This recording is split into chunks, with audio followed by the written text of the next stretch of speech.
aja kalau kalian mau baca. Ini enggak semuanya tapi ya, biar nutup. Oke, lanjut farmakologi patolurin ya. Jadi kita tadi udah bahas bakterinya, sekarang kita bahas farmakologinya. Oke, yang pertama kita bahas tentang antibiotik. Ingat antibiotik berdasarkan cara kerja, secara umum dia bagi dua ya. Dia ada yang bakterisidal, berarti dia membunuh, contohnya penisilin. Ada yang bakteriostatik, berarti statik ya, menghambat pertumbuhannya aja, tapi nggak membunuh, contohnya tetrasiklin. Berdasarkan mekanisme kerja, dia itu dibagi menjadi 5. Yang pertama, dia itu menghambat sintesis dinding sel, menghambat pertumbuhan dinding sel secara fisik ya. Jadi ini nggak ngutek-ngutek DNA, nggak ngutek-ngutek inti selnya, enggak. Dia itu cuman bagian luarnya aja. Jadi nggak ngutek-ngutek kromosom dan lain-lain enggak. Dia cuman menghambat sintesis dinding sel. Nah, contohnya apa? Penisilin sama cefalosporin. Cefalosporin ini nanti ada generasinya ya. Ada satu, dua, tiga, dan seterusnya ya. Sehingga antibiotik yang mekanisme kerjanya menghambat sintesis dinding sel ini adalah antibiotik yang paling aman untuk ibu hamil dan menyusui. Karena dia nggak ngotak-ngatik DNA bakteri, dia itu cuma menghambat pembentukannya secara fisik ya. Dia cuma di luarnya aja, jadi aman. Itu yang pertama, maka bakteri nanti bisa mati. Yang kedua, dia itu mengubah permeabilitas membran sel.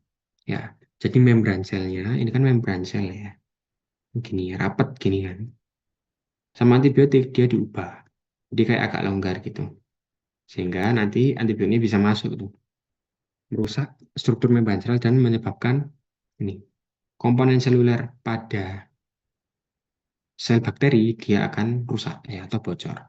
Yang ketiga, dia menghambat sintesis protein. Nah, ini dia itu mulai masuk ke dalamnya, ke dalam bakterinya.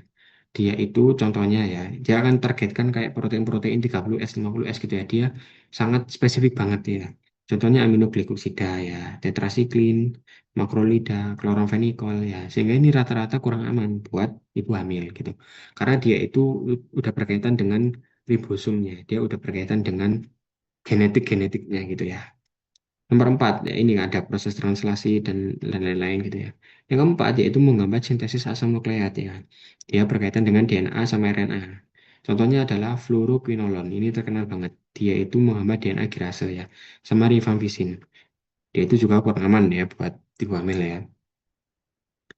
Meskipun ada yang aman juga ada. Kemudian yang kelima yaitu menghambat jalur metabolik. Nah, ini yang paling sering dipakai untuk ISK. Ya, jadi dia menghambat jalur sintesis asam folat. Ya, bukan asam nukleat ya, asam folat. Contohnya adalah sulfonamida dan trimethoprim. Dua obat ini nggak ada yang dijual single. Dia adanya di Indonesia cuma kombinasi sulfonamida sama trimethoprim. Namanya cotrimoxazole. Ya, kita bahas bagaimana cara kerja cotrimoxazole. Ya. Jadi sulfonamida dan trimethoprim atau trimoxazole dia itu antimetabolik. Dia menarikkan jalur sintesis asam folat. Ingat asam folat bakteri. Jadi bakteri itu dia itu harus membuat asam folat sendiri untuk sintesis DNA-nya. Kalau manusia kita nggak membuat asam folat sendiri, kita dapat dari makanan.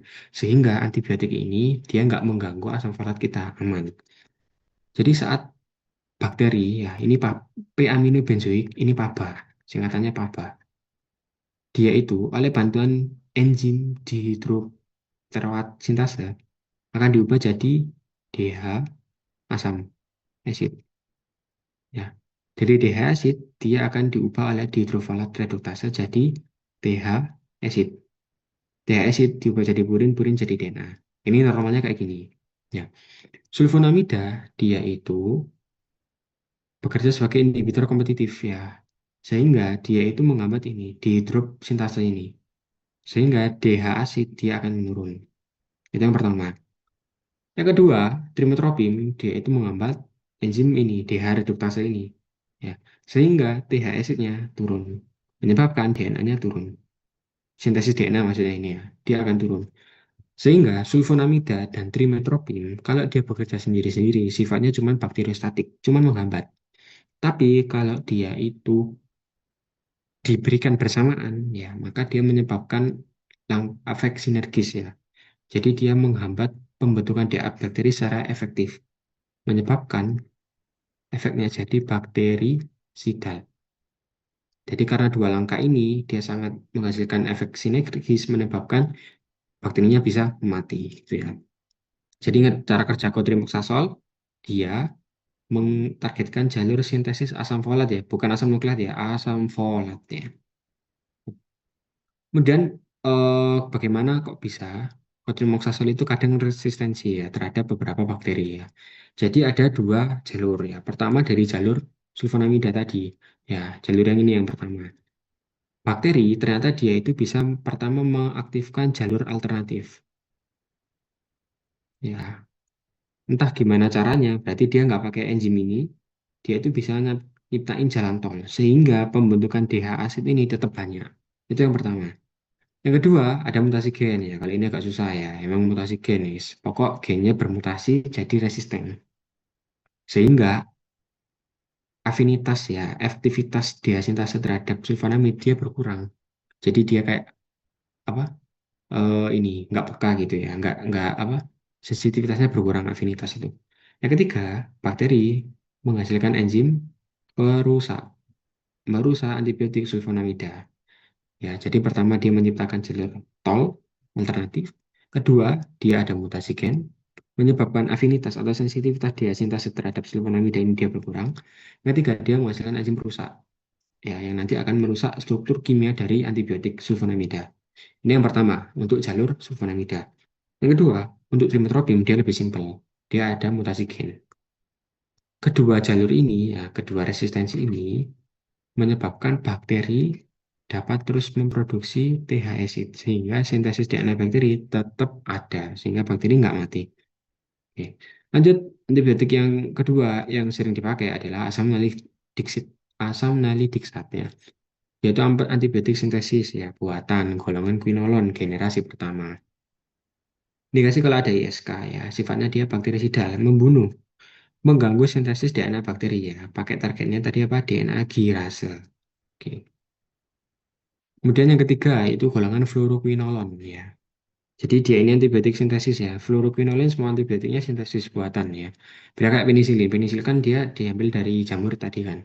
Kalau quinolon dia buatan ya. Spektrum luas. Jadi dia bisa digunakan untuk empiris ya. Termasuk bakteri gram negatif. Contoh E. coli. Sifatnya sama. Bakteri sidal targetnya sama. Ingat. Semua quinolon targetnya adalah girase. DNA girase. Sehingga nanti pembentukan DNA-nya turun menyebabkan bakterinya mati. Maka dia efeknya adalah bakteri sidal dan topoisomerase 4 ya, tapi ini tergantung nanti jenis antibiotiknya ya. Dia itu karena penetrasi jaringannya baik dan juga bisa digunakan untuk spektrum luas, maka dia itu cocok bukan cuma ITSK, tapi untuk infeksi sistemik juga cocok. Maka dia hampir cocok untuk semua penyakit infeksi, kayak pernapasan, saluran cerna, infeksi tulang dia cocok. Ya. Yang paling sering dipakai adalah ini, levofloxacin 1 kali 750 mg. Yang terakhir yaitu nitrofurantoin. Ingat nggak, nitrofurantoin ini digunakan untuk ISK non komplikata. Jadi dia itu akan menghambat tiga macam.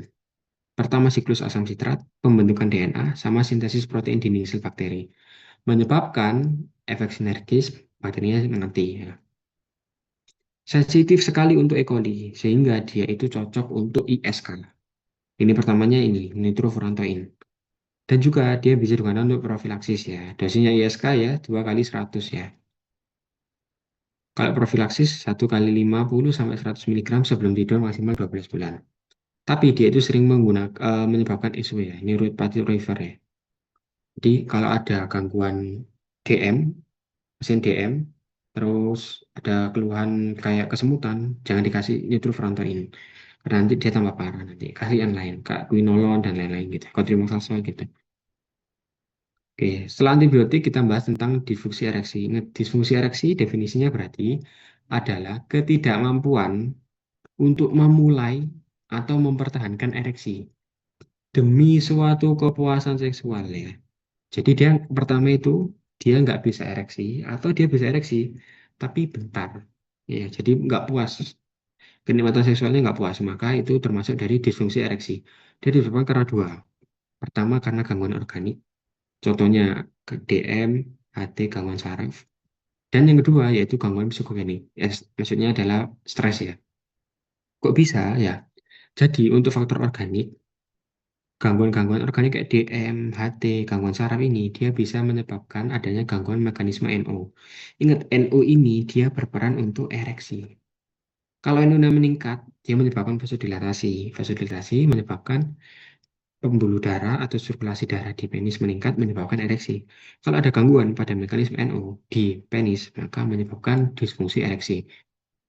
Kemudian dia juga bisa menyebabkan gangguan hormon testosteron. Jadi hormonnya menurun. Ya, hormon testosteron adalah hormon seksual. Kalau dia meningkat, maka libidonya meningkat. Kalau turun, libidonya turun. Sehingga dia nggak bisa ereksi kan. Maka dua mekanisme ini menyebabkan disfungsi ereksi. Untuk yang organik ya. Jadi disfungsi ereksi. Untuk faktor organik, dia karena pertama, gangguan mekanisme NO ya, nitric oxide. Yang kedua, karena penurunan hormon. Kemudian faktor kalau psikososial, disfungsi ereksi karena psikososial, ya contohnya karena stres, depresi, itu dia disebabkan karena adanya penurunan noradrenalin ya. Hormon ini dia itu menghambat ereksi ya. Jadi kalau dia turun menghambat ereksi. Kalau dia naik, dia meningkatkan ereksi. Maka kalau kalian sering dengar dokter Tirta ya, kalau lagi ereksi, suruh push up, ya itu benar ya. Jadi biar hormonnya dipakai terus turun biar ereksi gitu. Kalau orang sering stres ya, hormon stresnya meningkat, dia akan menurunkan hormon adrenalin sehingga dia akan susah ereksi. Gitu. Yang ketiga, dia karena efek samping obat. Contohnya obat-obatan SSRI. Kok bisa ya? Ya, nanti kita bahas di belakang. Kenapa obat-obat SSRI dia itu bisa menghambat ereksi? Ulang di sini aja ya. Jadi SSRI dia itu efeknya kan ini ya, meningkatkan serotonin ya. Nah, hormon serotonin meningkat, dia itu berarti nanti akan mengurangi hasrat seksual dan libido, sehingga menyebabkan penghambatan dari ereksi. Terus tata laksanya apa untuk disfungsi ereksi? Yang pertama adalah modifikasi gaya hidup, diperbaiki. Turunkan BB, tingkatkan aktivitas fisik, perbaiki pola makan, dan stop rokok alkohol. Kalau udah nggak bisa, maka harus pakai medikamentosa. Yang paling sering adalah PD5 inhibitor. Contohnya sildenafil dan tadalafil. Kita bahas. Ini patofisiologinya ya. Jadi yang organik ya, ini yang organik. Tadi HT, dislipidemi diabetes. Intinya dia akan menyebabkan gangguan suplai darah pada pembuluh darah di penis ya, atau cavernosa ya. Sehingga dia bisa menyebabkan gangguan ereksi. Intinya itu. Oke. Terus PDE5 inhibitor itu dia bekerjanya di mana? Ini obat utama disfungsi ereksi ya. Obat utamanya adalah ini. Jadi kita tahu saat orang itu ada rangsangan seksual, ini patofisnya ya, sebelah kanan ini ya. Saat orang itu terangsang seksual ya, ini rangsangan seksual, maka dia akan memproduksi NO tadi ya, nitric oxide ya.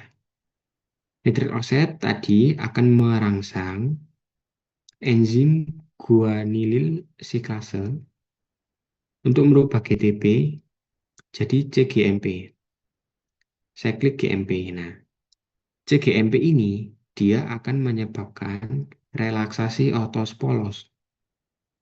Relaksasi otot polos menyebabkan peningkatan inflow arteri di pembuluh darah penis, menyebabkan ereksi.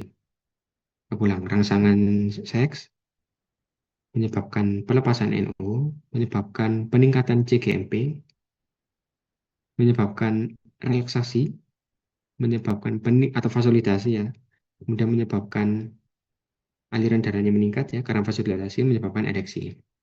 Kemudian setelah kita ereksi ya, enzim PDE5 itu dia akan memecah CGMP tadi. Kan nggak mungkin kita ereksi terus-terusan ya. Harus ada yang memecah CGMP itu ya. Apa yang memecahnya adalah enzim PDE5 ya. Dia memecah CGMP jadi 5-GMP. Jadi nanti siklus ereksinya akan berhenti ya. PDE5 inhibitor itu dia menghambat enzim ini. Enzim ini kan bertujuan untuk mengurangi ereksi ya. Sehingga kalau dia itu dihambat oleh PD5 inhibitor, maka CGMP-nya dia akan tetap tinggi sehingga dia bisa mempertahankan ereksi gitu. Aku ulang ya. Jadi saat ada rangsangan seksual, kita terdapat produksi NO ya. Kemudian produksi NO meningkatkan kadar CGMP. Kadar CGMP meningkat menyebabkan relaksasi otot polos dan vasodilatasi sehingga ereksi. Kemudian enzim PDE5 akan memecah CGMP biar nggak terlalu banyak ini sehingga ereksi akan berakhir. Nah, karena orang disfungsi ereksi berarti kan dia perlu untuk ereksi. Dia perlu untuk ereksi ya. Sehingga CGMP-nya harus tetap naik. Nah, caranya gimana? Ya, kita harus menghambat enzimnya ini. Namanya adalah PDE5 inhibitor yang menghambat enzim PDE5 tadi. Ya, sehingga nanti CGMP akan tetap tinggi sehingga orang tersebut akan tetap ereksi. Ya, tapi PDE5 inhibitor dia itu punya kontraindikasi mutlak, mutlak pada pasien dengan angina, nyeri dada. Ya, ingat tadi PDE5 inhibitor kan dia meningkatkan CGMP, menyebabkan vasodilatasi ya. Pada orang angina yang dia mengonsumsi obat angina yang nitrat, jenis nitrat, itu akan menyebabkan vasodilatasi juga. Kalau dua obat ini dikonsumsi bersamaan, maka dia bisa menyebabkan resiko terjadinya hipotensi berat. Jadi tekanan darahnya drop karena vasodilatasi sistemik dan lokal, gitu ya. Jadi aku bilang PDE5 inhibitor menghambat enzim PDE5, CGMP tetap tinggi, tetap ereksi. Kontraindikasinya angina karena sama-sama menyebabkan vasodilatasi. Ini contohnya aja ya, yang paling sering adalah sildenafil ya. Kalau di Indonesia, nama dagangnya adalah Viagra. Nah, Viagra ya, diminum satu kali sebelum berhubungan badan. Dosisnya 100 miligram ya. Bisa diminum 30 menit sampai 3 jam ya, sekitar 3 jam sebelum berhubungan badan. 100 miligram. Oke. Selain diminum, ternyata obat untuk disfungsi ereksi itu juga ada yang injeksi ya. Sama suppositoria ya. Namanya adalah alprostadil ya. Bentuknya kayak gini. Jadi nanti dia itu bentuknya kayak cairan, dimasukkan di ujung uretra, dipencet, dipencet ya, kayak masuk kateter ya. Namanya adalah MUSE ya, medicated urethral system ya. Jadi obatnya langsung dimasukkan ke uretra biar dia bisa ereksi. Dosisnya 1000 mcg ya, sama ya. Oke, kemudian kalau ternyata nggak berhasil terhadap PD5 inhibitor tadi, maka bisa dilakukan testosteron replacement terapi ya. Tapi ini spesialistik ya ini ya. Jadi kita beri dia hormon testosteron agar rangsangannya itu bisa banyak ya. Sehingga harapannya bisa ereksi. Oke. Tadi kita bahas ereksi, selanjutnya kita bahas ejakulasi dini. Ejakulasi dini itu ada banyak sekali definisinya. Dari DSM-5, DSM ini tentang ini ya, psikiatri ya, organisasi psikiatri yang di Amerika ya. Ada yang dari SSM, ada yang dari WHO ya. Kalau aku seringnya pakai WHO aja ya, karena lebih gampang ya. Kalau yang lain itu agak susah ya, karena kurang dari 1 menit terus menerus berulang ya, agak susah ngafalnya. Tapi kalau kalian mau ya nggak apa-apa. Tapi kalau aku seringnya pakai WHO. Jadi ejakulasi dini adalah ketidakmampuan mengendalikan ejakulasi secara cukup untuk menikmati hubungan seksual. Jadi dia itu nggak merasa nikmat karena terlalu cepat keluarnya gitu.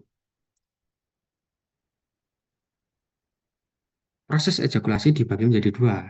Ingat, ini singkat aja ya, karena ini kan di fisiologi ya. Dia ada emisi, ada ejakulasi. Ingat emisi berarti dia proses pengisian. Ya, cairan mani diproduksi di mana? Dari vas deferens ya. Kemudian dia dipindahkan ke uretra prostat ya. Didominasi oleh saraf simpatik ya. Nanti di kelenjar prostat akan ditambahi cairan semen. Kemudian selanjutnya dia akan bergerak ke uretra prostatik ya.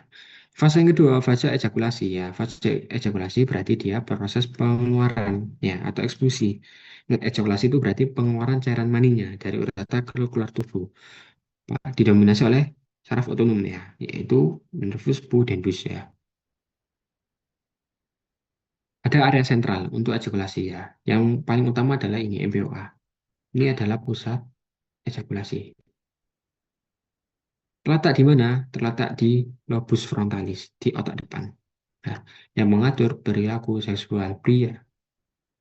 Neurotransmitternya apa? Neurotransmitternya yaitu adalah serotonin sama dopamin. Nah, ini yang kita bahas tadi, ya. Jadi serotonin dia itu berfungsi untuk menghambat ejakulasi. Sehingga pada obat-obatan SSRI, SSRI itu kan dia meningkatkan reuptake ya, sehingga serotoninnya dia akan meningkat. Nah, kalau serotonin meningkat, maka dia semakin menghambat ejakulasi. Sehingga efek samping obat SSRI dia adalah cepat ejakulasi ya. Atau disfungsi ereksi juga bisa gitu ya. Dan dopamin ya, dopamin dia itu kebalikannya serotonin. Dia itu menstimulasi seksual gitu. Sehingga target terapi disfungsi ereksi dan ejakulasi dini yang pertama yaitu SSRI ya. SSRI dia itu menghambat reuptake serotoninnya sehingga serotoninnya akan meningkat. Dia sehingga akan menunda waktu ejakulasi sehingga dia akan semakin sering ereksi gitu ya. Maka contoh obatnya adalah fluoxetine ya. Itu yang pertama.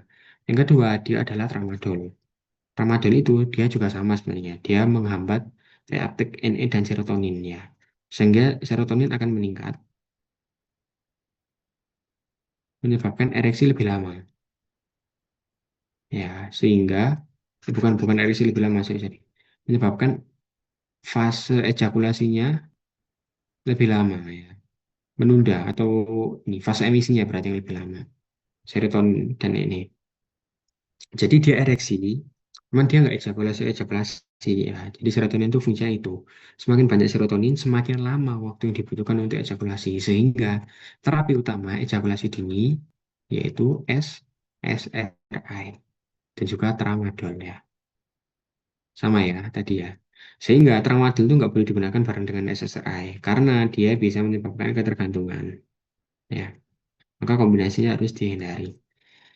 Kayak PDE5 inhibitor tadi sama ya untuk yang disfungsi ereksi ya. Kemudian kita juga bisa pakai anestesi topikal ya untuk terapi ejakulasi dini. Kok bisa ya? Ternyata anestesi topikal dia itu kan menyebabkan ini ya sensitivitas saraf sensorik pada penis menurun ya, sehingga dia harus dirangsang lebih ya. Maka dia itu menyebabkan ejakulasinya akan terjadi lebih lama ya. Ini contoh obatnya ini ya, yang sering pakai fluoxetine sama sertralin, citalopram juga bisa, tramadol juga bisa. Tapi kalian juga bisa ya. Ingat tadi SSRI dia meningkatkan serotonin ya, menghambat reuptake serotonin, menghambat reuptake ya. Jadi menghambat reuptake itu kan diambil kembali. Jadi diambil kembalinya sehingga serotonin dalam darah tetap banyak. Ini sama ya, oke. Yang terakhir ini kalau nggak salah.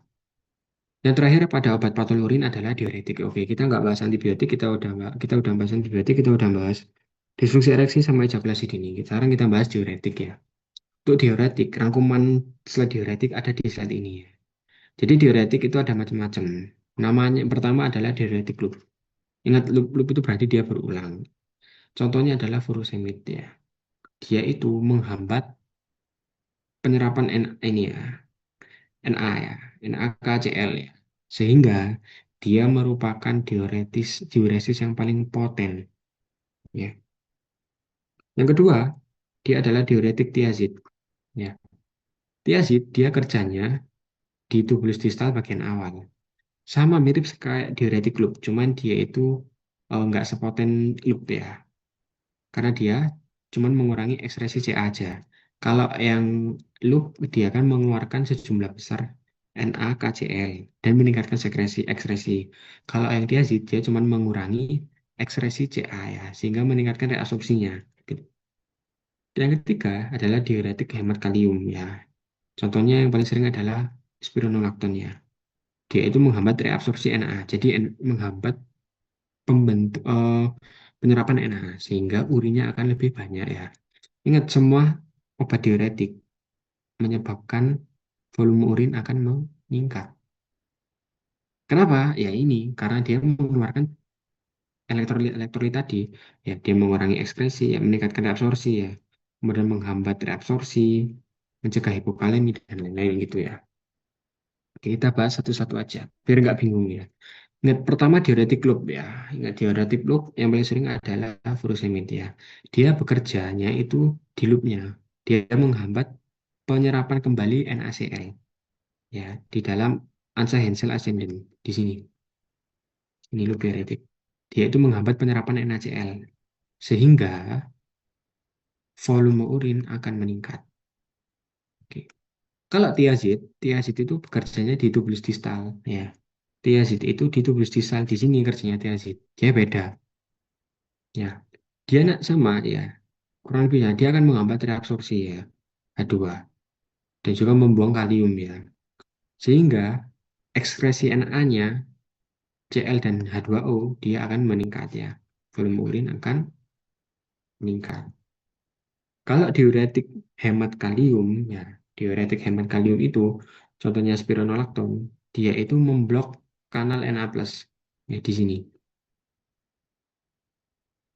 Di mana? Kanal Na+ ya, ada di sini gambarnya guys. Oh di sini. Nah, kanal Na+ di sini. Nah, ini. Nah, jadi dia cuma memblok kanal Na+, dia nggak mempengaruhi kalium, maka dia disebut diuretik hemat kalium. Contohnya spironolakton gitu ya.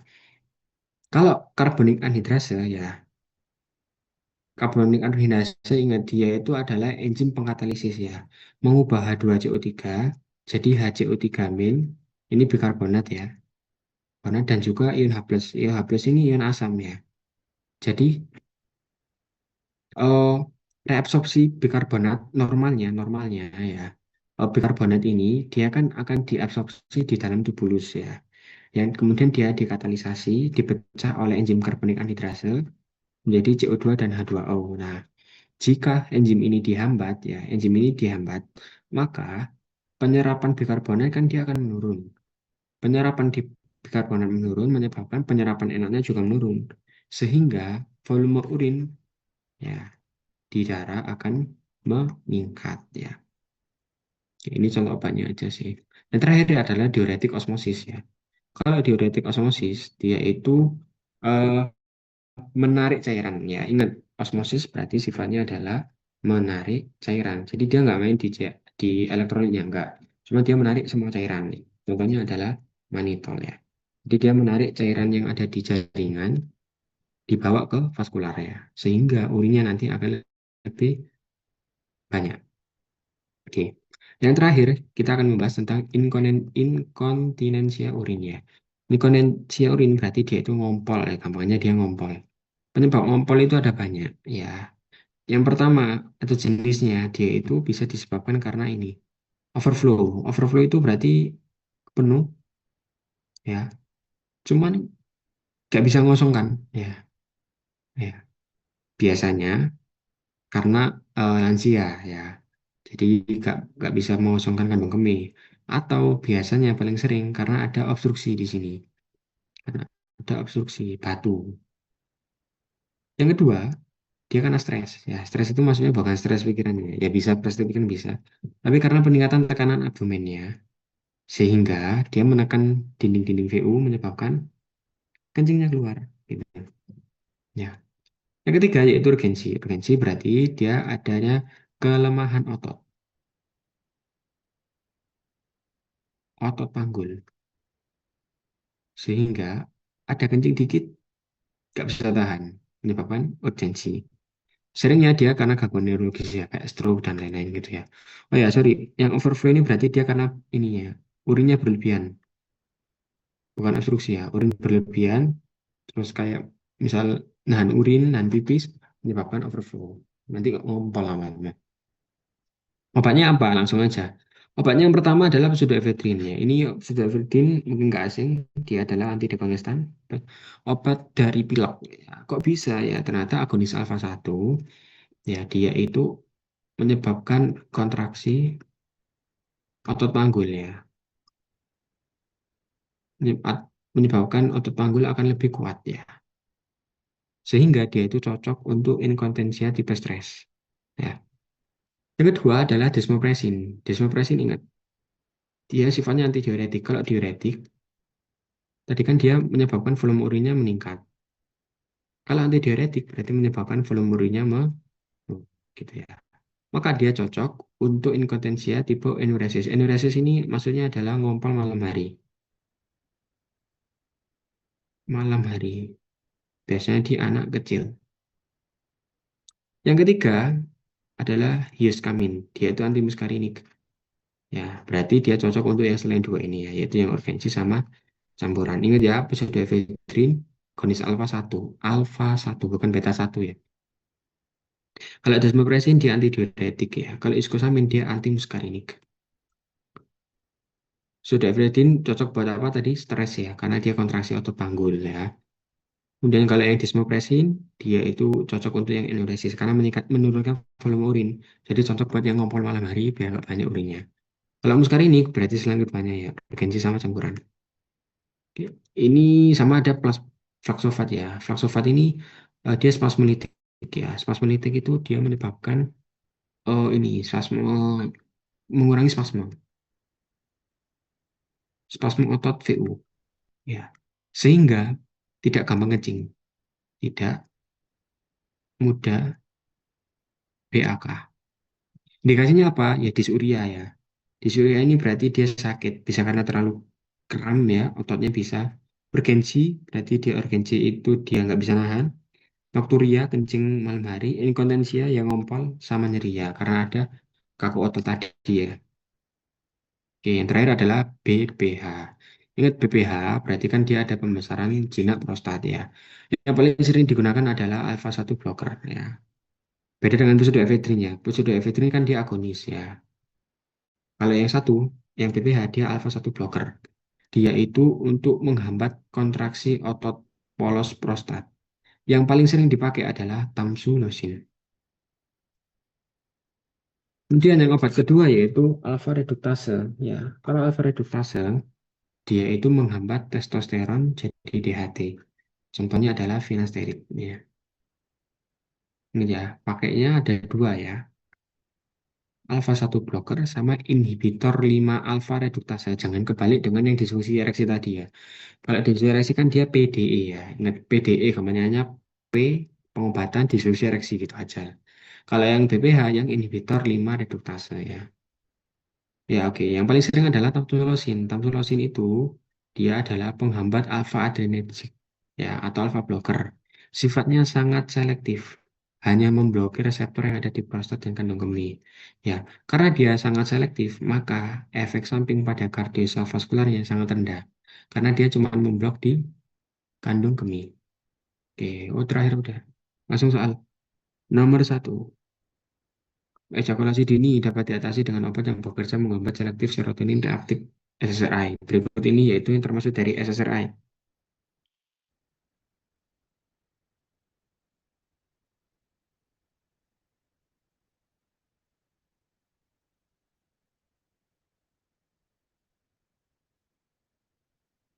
Yang mana? Ejakulasi dini. Fluoxetine. Oke, betul ya, fluoxetine ya. Yang lain salah ya. Ini sebenarnya juga bisa sih sebenarnya. Cuman paling sering fluoxetine ya. Kan sama satu jenis nih, citalopram, fluoxetine sama SSRI. Lanjut, berikut cara kerja antibiotik sulfonamida. Dia menghambat sintesis apa?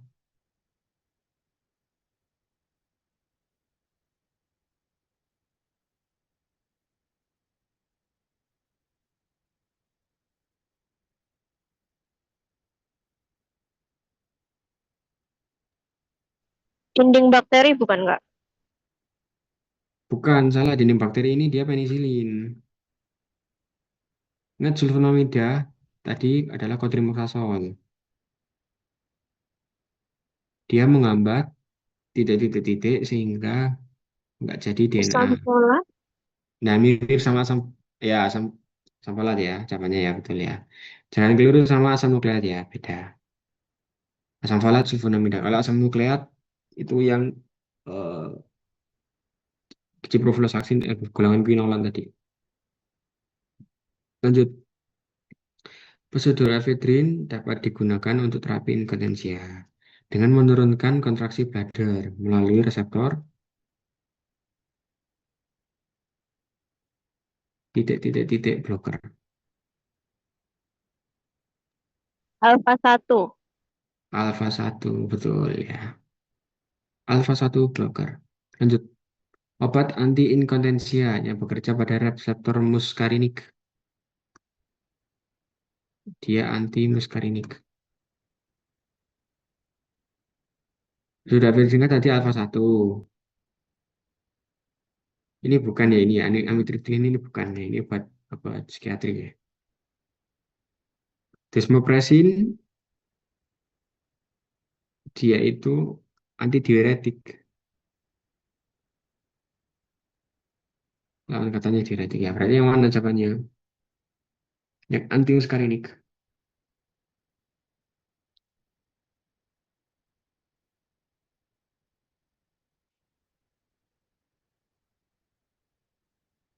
Ada yang ingat?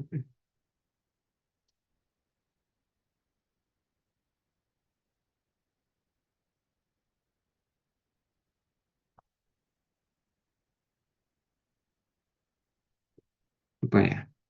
Ini bukan ya. Antimuskarinik ingat hiaskamin di sini loh, antimuskarinik. Nah, ingat pseudoephedrine agonis alfa satu, desmopressin antidiuretik, hiaskamin antimuskarinik ya. Flavoxat HCl spasmolitik ya. Ingat spasmolitik ya. Berarti dia mengurangi spasme otot ya, sehingga gak gampang kencing, gak kaku. Lanjut nomor 5. Oh ini.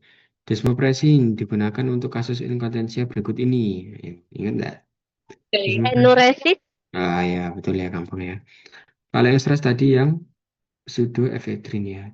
Pseudoephedrine. Kalau yang dua ini yang yes, kamin ya. Lanjut, flavoxat HCl digunakan untuk terapi dysuria, urgensi, inkontinensia. Obat masuk dalam kelas terapi flavoxat. Spasmolitik. Betul ya, sosonitik ya. Oke, kurang tiga. Untuk mengurangi efek samping pada penggunaan obat ini, pengobat alfa adrenergic ini maksudnya adalah alfa satu blocker ya. Pada pasien BPH yang memiliki riwayat hipertensi ya, berarti dia ada penyakit kardiovaskular.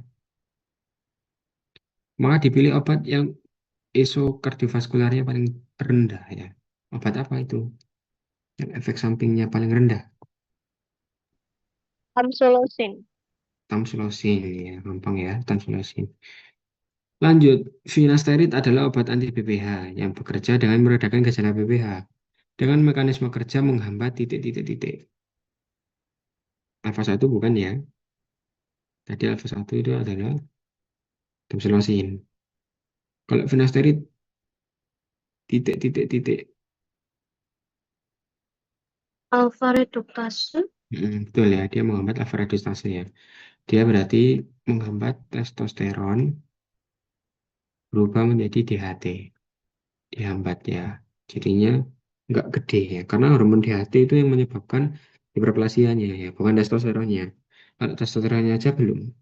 Ya, dia menyebabkan hiperplasia itu yang ini. Yes, ini hiperplasia. Kurang dua. Pada prinsipnya, obat anti disfungsi ereksi bekerja sebagai vasodilator. Ya, pada daerah korpus ya, dikendalikan oleh CGMP ya, dan aktivitas CGMP dapat dipertahankan oleh pembelian obat golongan. Inhibisi PDE5. Oke, betul. Terakhir, obat disfungsi ereksi dikontraindikasikan pada individu dengan riwayat Angina. Nina ya. Oke, selesai. Alhamdulillah. Ada yang mau tanyakan?